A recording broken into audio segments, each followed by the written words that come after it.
কালীন সময় বনি ইসরায়েলের নবীর উপরেও কথা বলা লোক ছিল। আজও দেখবেন পৃথিবীতে নবী আলাইহিস সালাতু ওয়াস সালামের অসংখ্য হাদিস যেগুলো সরাসরি প্রমাণিত স্পষ্ট হওয়ার পরেও নবীর সুন্নাহর বিরুদ্ধাচরণ আচরণ আমল এমনও অসংখ্য মানুষ আছে আমরা অহরহ করে যাচ্ছি। তার মানে নবীর যখন মুখের উপরে কথা বলবো, নবীর কথা এবং আমলের উপরে যখন আমরা বর্ধিত করে আমল করব, প্রকৃতার্থে বুঝবেন আনুগত্যের আও আমাদের ভেতরে নাই। সুন্নতের অনুসরণ করা মুসলমান আমরা নবীর উম্মত। কিয়ামতের দিন নবী আমাদেরকে উম্মত বলে পরিচয় দেবেন। সেই নবী তখন কি করলো? আল্লাহর আদেশের অপেক্ষায় বসে আছে। আল্লাহ পাকের পক্ষ থেকে নাম সূচক শব্দ আসলো, নবী তারা তো চাই, ঠিক আছে লেটস গো, তুমি যাও, একজনকে নিয়োগ করে দাও। সুবহানাল্লাহ পড়বেন না? একজনকে নিয়োগ করে দাও, তেমনটা করো। কিন্তু নিয়োগটা তাদের মন মতো নয়, নিয়োগটা আমি আল্লাহর পক্ষ থেকে সিলেকশন করা হবে। ওই যে অমুক ব্যক্তিটাকে তুমি নিয়ে আসো, তাদের উপরে তুমি একটা নেতা হিসেবে তাকে গোত্রের প্রধান হিসেবে ঘোষণা দাও। সুবহানাল্লাহ।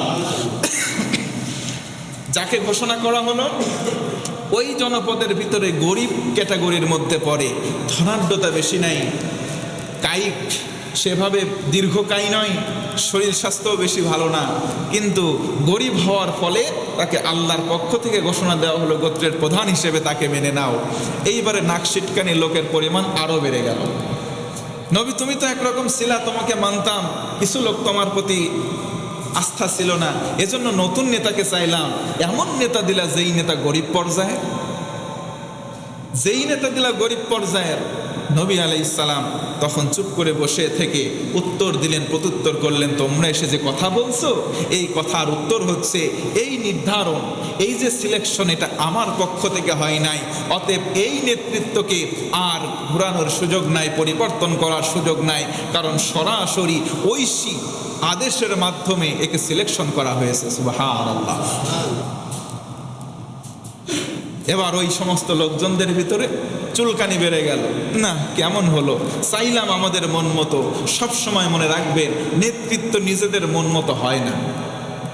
নেতৃত্ব পর্যায়ে যিনি থাকবেন অনেক সময় আমাদের মন মতো হবে না, কিন্তু যদি সেটা ঐশী তথা কোরআন সুন্নাহর আলোকে নেতৃত্ব পর্যায়ে জম হয়, আমরা সামি'না ওয়া আতা'না, কোরআন সুন্নাহ তার মধ্যে থাকলে আমরাও শুনবো মানবো ইনশাআল্লাহ। এই যে আগস্ট মাস, গত আগস্ট মাস, এই আগস্ট মাস 1 বছর চলে গেল। কয় বছর? 1 বছর চলে গেল। আশানুরূপ ফল বাংলাদেশের জনগণ এখনো আমরা পাইনি। রাস্তাঘাট, মাঠ, বিভিন্ন জায়গায় চলাফেরা করতে করতে করতে করতে মানুষজনের একটা কৌল, একটা কথা আমারও কানে আসে, আপনাদেরও কানে আসে। সেই কথাটি হলো কি, সারা বছর সেই যে আমরা বাংলাদেশ স্বাধীন করেছি, সেখান থেকে নিয়ে আজ 2025 সাল, কতজনের শাসন দেখলাম, কত কি দেখলাম। একটা বার আমরা ইসলামী শাসন দেখতে চাই, এই কথা এখন বাঙালিদের দাবি। কি কথা বলেন ঠিক কিনা? যে সব কিছু আমরা দেখেছি কত বছর, সবাই কি করে, ভালো মানুষ জায়গায় বসে, তখন তার পকেট হয়ে যায় বড়, আর এই পকেটটা দেশে থাকে না, সবগুলো থাকে সুইস ব্যাংকে। কি কথা বলেন না কেন? তার মানে বোঝা গেল নেতৃত্ব পর্যায়ে যারা বসে, বসার পরে যদিও তারা আগে ভালো মানুষ থাকতো, বসার পরে তারা এমনভাবে রাঘবার বোয়াল হয়ে যায়, দেশের জনগণের জন্য কাজ করে না। এজন্য আমরা এখানে দ্ব্যর্থহীনভাবে দোয়া করে কামনা করতে চাই, যতজনের শাসন আমরা দেখছি, অন্তত পক্ষে বাংলার জমিনে একটা বার পূর্ণাঙ্গ ইসলামী শাসন আমরা দেখতে চাই। জোরে বলেন না ইনশাআল্লাহ। এইবার দেখেন নবী যখন সিলেকশন করে দিল তুমিই হচ্ছ নেতা, অনেক মানুষ সেখান থেকে কি করলো যে না, আমরা ওই নেতাকে মানব না। তখন নবী বলল, শোনো, সামাউন নবী তখন তিনি বললেন, শোনো, এটা আমার পক্ষ থেকে মন গড়া কোনো সিদ্ধান্ত নয় যে আমি এটাকে পরিবর্তন করতে পারবো। ঐশী সিদ্ধান্ত, একেই তোমাদেরকে মেনে নিতে হবে নেতা হিসেবে। নেতা হিসেবে যার নাম ঘোষণা করা হলো তার নাম হলো তালুত। জোরে কোন সুবহানাল্লাহ। তার নাম কি? তালুত। তালুতকে নেতা করা হলো, গরিব বংশের, গরিব পরিবারের একজন নেতা হিসেবে এখন বাধ্য, তারা মানতে বাধ্য। প্রথম নবীকে তারা অনাস্থা দেখিয়েছে, আল্লাহর পক্ষ থেকে আরেকজনকে নেতা করা হলো। নেতা মেনে নিয়ে তারা যুদ্ধের মধ্যে রওনা দিবে, কাফেরদের বিরুদ্ধে যুদ্ধ করার জন্য রওনা দিবে। রওনা দিয়েছে। এবার তালুত সবার সামনে দাঁড়িয়ে তখন ঘোষণা করলো, তোমরা সবাই শোনো, আমরা যাওয়ার পথে একটা নদী আমাদের মাঝখানে বাঁধবে। ওই যে এলাকায় জনপদে আমরা ঢুকবো তার আগে একটা ছোট্ট নদী আছে, যেই নদীটা আমরা হেঁটে হেঁটেই পার হয়ে যাব।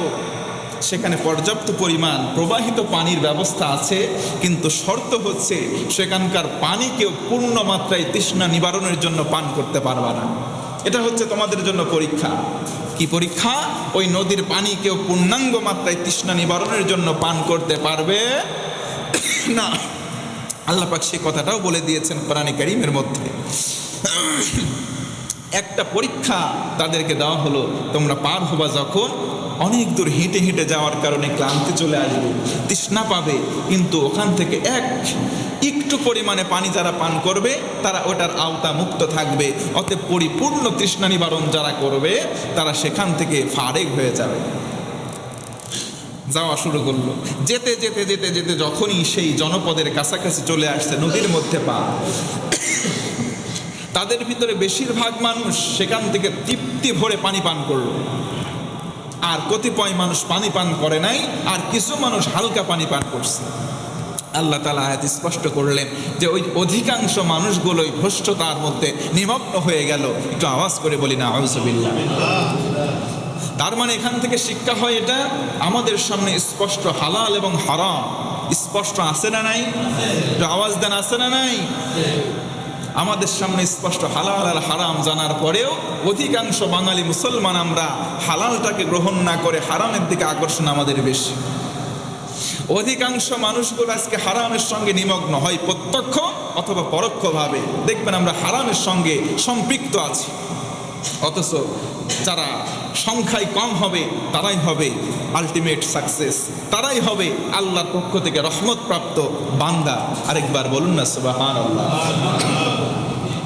এইবার মজার কথা কি আপনাদের কি মনোযোগ আছে আমার দিকে?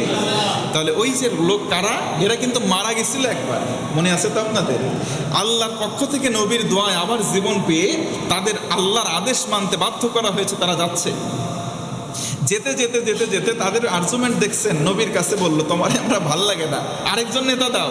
সেই নেতা গরিব হওয়ার কারণে বলে আমাদের ভালো লাগে না। ভালো লাগলেও মানতে হবে, না লাগলেও মানতে হবে, কারণ নেতাকে নির্বাচন করেছেন কে? গা চুলকানি দিয়ে, মনটা উস্কো খুস্কো, মানে না ভাব, কিন্তু জীবন যেহেতু পেয়েছে যাওয়া তো লাগবে। যাইতে যাইতে বলছে নেতা যে পানি কিন্তু খাওয়া না, গিয়ে গোপনে পানিও পান করে ফেলছে। আমাদের অনেক মানুষ এমন আছে রোজা থেকে মিথ্যা কথা বলে, রোজা থেকে গীবত পরনিন্দা করে। রোজার মাস আসলে যদি লোক সম্মুখে না খেয়ে গোপনে কেউ খায়, দেখার কেউ আছে? দেখার কেউ নাই। তেমনি ভাবে ওই সময় আল্লাহর বিধান, পানি খাওয়া যাবে না। তারপরেও তারা গোপনে, যেহেতু নদীর মধ্যে যাচ্ছে, সবাই তো পানি গায়ে হাতে পানি লেগে আছে, কে কতটুকুন খাচ্ছে কেউ দেখতে পায় নাই। আল্লাহ আয়াত নাজিল করলেন যে অধিকাংশ মানুষ পানি পান করছে তৃপ্ত ভরে, আর কতিপয় মানুষ পানি পান করে নাই, আর কতিপয় মানুষ অল্প একটু পানি পান করছে। রহমতপ্রাপ্ত তারা, অধিকাংশের মধ্য থেকে অল্প পরিমাণে যারা। সুবহানাল্লাহ। এবার মজার বিষয়, যারা একদম পানি পান করে নাই তাদের ভিতরে একজন যুবক ছিল দাগড়া, নাম তার দাউদ, পরবর্তীতেই হলেন নবী আলাইহিস সালাম। কোন সুবহানাল্লাহ। তালুতের নেতৃত্বে পরবর্তীতে নবী হবেন দাউদ আলাইহিস সালাম, তিনিও যাচ্ছেন, তিনি পানি পান করেন। আল্লাহর পক্ষ থেকে তাকে সাহস দেওয়া হলো, আল্লাহর পক্ষ থেকে তাকে শক্তি দেওয়া হলো। সেখানে সবাই যখন চলে গেল, যাওয়ার পরে রহমতপ্রাপ্ত বান্দা যারা, তাদেরকে নিয়ে তালুত বললেন তোমরাই শুধু থাকবা, তোমাদেরকে যুদ্ধের রণাঙ্গনে আমরা নিয়ে যেতে পারবো না। অধিকাংশ যারা পানি পান করেছো যুদ্ধের ময়দানে তোমাদেরকে আমি নিয়ে যেতে পারবো না, কারণ আল্লাহর আদেশ, আল্লাহর পরীক্ষায় তোমরা ব্যর্থ হয়েছো, ফেল হয়েছো, তোমরা এখান থেকে চলে যাবো। আর অল্পজন যারা আছো তারা আমার পাশে আসো, এই কয়েকজন মিলে আমরা যুদ্ধ করবো। সুবহানাল্লাহ। তখন সবার ভিতরে একটাই কৌল, কি ব্যাপার, সংখ্যায় আমরা আধিক্য নই, তারা সংখ্যায় আধিক্য, আমরা সংখ্যায় এত কম হওয়ার পরে কেমনে যুদ্ধ করব? তখন তাদের ভিতরকার কৌল চলে আসলো, যেমনিভাবে পূর্ববর্তীতে অনেক সময় অল্প সংখ্যক মানুষ অধিক সংখ্যক মানুষের উপরে বিজয় লাভ করেছিল, আমরাও করব ইনশাআল্লাহ। তারা সেই কওলটা বলে দিল ওই নবী, তাও তালুতকে। তালুত তাদের গোত্রের প্রধান। তালুত যখন ঘোষণা করে দিল, ঠিক আছে যাও, এখন যদি আমরা যে শত্রুর বিপক্ষে যাচ্ছি কাফের, তাদের নেতার নাম হচ্ছে জালুত। তাদের নেতার নাম কি? জালুত। জালুতকে কেউ যদি হত্যা করতে পারো এই অল্প সংখ্যক মানুষের ভিতরে,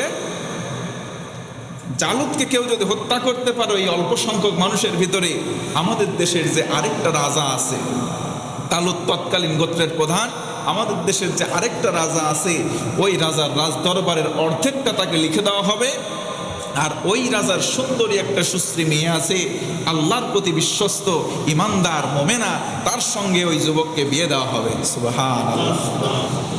সংখ্যায় অল্প, ইমানই তেজ নিয়ে তারা এগিয়ে গেল। যাওয়ার পর এমনভাবে দীপ্ত চেতনা, ইমান দীপ্ত চেতনা নিয়ে অগ্রসর হয়েছে, তালুত বাহিনীর সংখ্যায় আধিক্য না থাকলেও এই অল্প সংখ্যক মানুষ দেখে জালুত বাহিনী এমনভাবে ভয় পেল, তারা ময়দানে যুদ্ধ করা বাদ দিয়ে পলায়ন শুরু করলো। আল্লাহু আকবার। একাই দাউদ আলাইহিস সালাতু ওয়াস সালাম, তখনও নবী হন নাই, তিনি জালুতকে গিয়ে সরাসরি হত্যা করেন। একবার আওয়াজ করে বলেন আল্লাহু আকবার। জালুত শেষ, তার সম্প্রদায় সবাই পলায়ন করেছে, আর যারা গ্রেপ্তার হয়েছে তাদের বশ্যতা মেনে নিয়েছে। সেখান থেকে ফিরলেন শামনের কাছে। যখন দেওয়া হলো যে এই কাহিনী, আমরা এই এলাকার জনপদ, আমরা কাফেরদের হাত থেকে ওদের হস্তগত ছিল, এখন এটা আমাদের হস্তগত। আর এর বীর বা কৃতিত্বের প্রধান কারিগর, তার নাম হচ্ছে দাউদ আলাইহিস সালাম। জোরে বলেন সুবহানাল্লাহ। দাউদ আলাইহিস সালামকে নিয়ে যাওয়া হলো সেই বাদশার কাছে। বাদশাহ তার বিরক্তে এতটা খুশি হয়ে গেলেন, পরবর্তী বাদশাহ হিসেবে তাকে নিযুক্ত করবেন। সুবহানাল্লাহ করবেন না? এজন্য দেখবেন পরবর্তীতে এসে সুলাইমান আলাইহিস সালাম সহ দাউদ আলাইহিস সালামের প্রায় 19 জন সন্তান, ছেলে সন্তান ছিল। কয়জন? 19 জন। দাউদ আলাইহিস সালাম ওই রাজত্বটা পরবর্তীতে ওই বাদশাহের ওফাতের পরে দাউদ আলাইহিস সালাম নিজেই বাদশাহ হয়ে গিয়েছিলেন। ওই বাদশার কন্যাকে বিবাহ করলেন, এবং বিবাহ করার পরে ওই রাজত্বের সম্পূর্ণ দায়ভার, সম্পূর্ণ দায়িত্ব তার উপরে ন্যস্ত করা হলো। পরবর্তীতে আল্লাহ পাক খুশি হয়ে গেলেন, আয়াত নাজিল করে বললেন, আমি দাউদকে হিকমত দান করলাম, আমি দাউদকে হিকমতের পাশাপাশি নবুয়ত দান করলাম। সুবহানাল্লাহ। তার মানে ঘটনা থেকে এটাই প্রতীয়মান হয়, আল্লাহর আদেশ স্পষ্ট থাকবে, কিন্তু মানার লোকের সংখ্যা থাকবে কম। অনেক মানুষ আছে দেখবেন আল্লাহর নিয়ামত পাইতেছি আমরা, পাইতে আল্লাহর নিয়ামত যদি আমাদেরকে ভরেও দেওয়া হয়, তারপরে অকৃতজ্ঞ থাকে, আল্লাহ এত কিছু হইল কিন্তু ওইটা হইল না, ওইটা হইলে ভালো হইল। এমন মানুষ আছি না আমরা ভাই? জীবন শেষ, 4000 জনের জীবন শেষ, মারা গেছে। নবীর দোয়ায় তারা জীবন ফিরে পেল। এবার একটাই কাজ, আদেশ দেওয়া হলো তোমরা যুদ্ধ করো। আরে চোখ বন্ধ করে তো নবীর সঙ্গে যুদ্ধে যাওয়ার দরকার ছিল, কথা বলে ঠিক কিনা? তারা বলল না, তোমার আমার ভাল লাগে না। নিয়ামত স্বরূপ জীবন দ্বিতীয়বার পাওয়ার পরেও নবীকে ভালো লাগে না। ওই নবীর দোয়ায় তারা জীবন দ্বিতীয়বার ফিরে পেল। ওই নবীরে ভালো লাগলো না, বললো নেতা দাও। ঠিক আছে, নেতা দেওয়া হলো, নেতার পিছনে যাও, এই আদেশটা মানো, পানি খায়ও না, পানিও খাইল। তার মানে যারে যত দেওয়া হয় তার মন ভরবে, জোরে বলেন ভরবে। আমরাও এমন আছি, আমরাও এমন অনেক মানুষ আছি যার যত আছে মন তত ভরে না। এজন্য নবী আমার বলেন, বনি আদমের পেটটা তথা তার চাহিদাটা ভরবে তখন, কবরের মাটি তার মুখের মধ্যে গিয়ে পেট ভরবে যখন। তার মানে কবরে চলে গেলে তার চাহিদা সব শেষ। কবরে যাওয়ার আগদিন পর্যন্ত বনি আদমের চাহিদা ফুরাবে না। বনি আদম আমরা কারা? আদমের সন্তান আমরা। মরার একদিন পর্যন্ত নবীজি বলেন বনি আদমের চাহিদা ফুরাবে না। আল্লাহ রাব্বুল আলামিন আমাদের সবাইকে যেন অল্প সীমিত চাহিদা নিয়ে কবরে যাওয়ার তৌফিক দেয়। পড়ে না আমিন? একটু জোরে পড়েন না আমিন? এই যে চাহিদার মধ্য থেকে আল্লাহর রাহে কিছু দেওয়ার দরকার আছে না নাই? তো আওয়াজ দিয়ে বলেন আছে না নাই? আমার দুঃখ লাগে কোন সময় জানেন? আপনারা যখন আসেন নামাজের, এই যে আওয়াজ তো মোটামুটি বাহিরে যাচ্ছে, যখন শেষ করব আরবি খুতবা পড়ার শুরুতে শুনে শুনে শুনে আসে। খুতবার শেষের দিকে অনেকের মুখস্থ হয়ে গেছে শুনতে শুনতে। ওই সময় এসে নামাজে দাঁড়ায়, হুজুর আসসালামু আলাইকুম আসসালামু আলাইকুম যখন রহমতুল্লাহ বলে ফেলে, দেখবেন ধিপ ধিপ ধিপ ধিপ শব্দ শুরু হয়। কিরে, আমি একদিন দরজা খোলা ছিল, সেদিনে কারেন্ট ছিল না, তাকায় দেখি সিঁড়িতে মানুষের উপচে পড়া ভিড়, কে কার আগে নামবে। আরে ভাই, আপনি নামাজে আসলেন ভালো কথা, ইবাদতে মগ্ন থাকেন কিছু সময়। হুজুর তো লম্বা সময় এখানে দেরি করায় না, যতদূর পারি আমি 1:30-তে দাঁড়ানোর চেষ্টা করি। মাঝে মধ্যে 2-1 মিনিট এদিক সেদিক, এটা মানবিক কারণে, কথার কারণে হতে পারে, তবে বেশিরভাগ গড় টাইম আমি 1:30-তে শুরু করি, মোটামুটি 2টার আগে আমাদের এখানে সব শেষ হয়ে যায়। হয় কি হয় না? তো এত তাড়াহুড়া কিসের রে ভাই? নবীজির একটা হাদিস মনে পড়ে যায়। আরে মুমিন তো ওই মুমিন যে মসজিদের মধ্যে সে শান্তি অনুভূত করবে, পানিতে মাছ যেগুলো যেমনভাবে ঠান্ডা থাকে তেমনিভাবে ঠান্ডা থাকবে, শীতল থাকবে মুমিনের হৃদয়।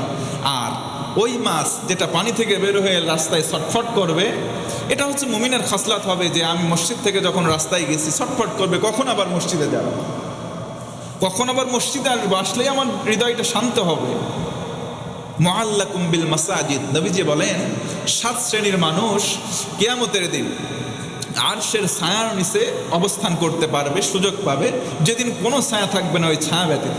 তার ভিতরে এক শ্রেণী হচ্ছে মুআল্লাকুম বিল মাসাজিদ, যাদের কলবটা মসজিদের সঙ্গে লাগোয়া থাকে, যে এক ওয়াক্ত নামাজ পড়ে বের হয়েছে, আবার কখন আসবো এই চিন্তা করে, কি রে জোহরের আজান হয় না কেন, এই কয়টা বাজে দেখ তো, একটা বাজে নাই, দুপুরের নামাজ পড়ে চলে গিয়েছে, আসরের নামাজ কখন হবে, মাথার মধ্যে এই চিন্তা যাদের ঘুরপাক খায়, মুআল্লাকুম বিল মাসাজিদ হওয়ার কারণে নবীজির ভাষ্য মোতাবেক তারা আরশের ছায়া সেদিন অবস্থান করতে পারবে। সুবহানাল্লাহ। প্রিয় বন্ধুগণ আমার, অনেকে চলে আসছে, আবার নামাজে সালাম ফেরানো শেষ, আপনারা চলে যান। তো আজকে থেকে আমি একটু ব্যতিক্রম কিছু করতে চাই। আপনাদেরকে কষ্ট হবে? আমার কথায় কি কেউ কষ্ট পান? তাহলে এই ঘটনার ইতিটা নিই। সূরা আল বাকারা 243 নম্বর আয়াতে কারিমা থেকে শুরু করেছিলাম। ঘটনা হচ্ছে এমন, জনপদের লোকেরা সবাই মিলে মৃত্যু ভয়ে অন্যত্র চলে গেল।